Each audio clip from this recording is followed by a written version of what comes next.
मुख्य पालक बँकेमध्ये विलीनीकरणाच्या विरोधात स्टेट बँकेच्या 5 सहयोगी बँकांनी पुन्हा एकदा संपाचं हत्यार उपसलेलं आहे। त्यामुळे उद्या बँकांचे व्यवहार ठप्प राहणार आहेत। 5 स्टेट बँकांमध्ये काम करणारे 50,000 कर्मचारी या संपात सहभागी होतील, अशी माहिती कर्मचारी संघटनेच्या वतीने देण्यात आली आहे।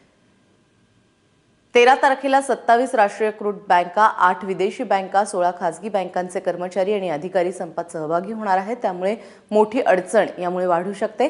स्टेट बँकेने सहयोगी बँकांसह भारतीय महिला बँकेच्या विलीनीकरणाचा प्रस्ताव 17 मे 2016 ला मंजूर केला। तेव्हापासूनच त्याला अधिकारी आणि कर्मचाऱ्यांचा विरोध आहे।